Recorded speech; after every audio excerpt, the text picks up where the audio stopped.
சிவகங்கை மாவட்டம் மானாமதுரையில் விசாரணை கைதியின் உடலை வாங்காமல் 4வது நாளாக உறவினர்கள் போராட்டம் நடத்தி வருகின்றனர். இது குறித்த கூடுதல் தகவல்களோடு இணைகிறார் நமது செய்தியாளர் சிதம்பரம். விவரங்கள்.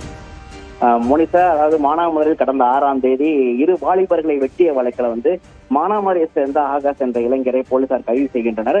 கைது செய்து அவரை கைது செய்யும் போது அவர் தப்பி ஓடும் பொழுது பாலத்திலிருந்து குதித்து விழுந்து காலில் காயம் ஏற்பட்டு சிவகங்கை அரசு மருத்துவமனையில் சேர்க்கப்பட்டு பின்னர் மேல் சிகிச்சைக்காக மதுரை மருத்துவமனையில் சேர்க்கப்பட்டார்.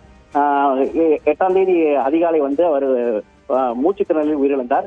போலீசார் அடித்துக் கொன்றதாக கூறி உறவினர்கள் மதுரை ராமேஸ்வரம் சாலையை தொடர்ந்து 4வது நாளாக சாலை முறையில் போராட்டத்தில் ஈடுபட்டிருந்தார். இதனால் பொதுமக்கள் கடும் அதிருப்திக்கு உள்ளாகியுள்ளனர்.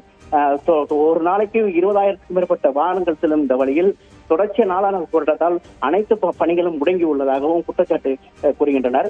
குறிப்பாக 16 போலீசாரை கைது செய்தால் மட்டுமே இந்த போராட்டத்தை கைவிடுவதாகவும் தெரிவித்துள்ளனர்.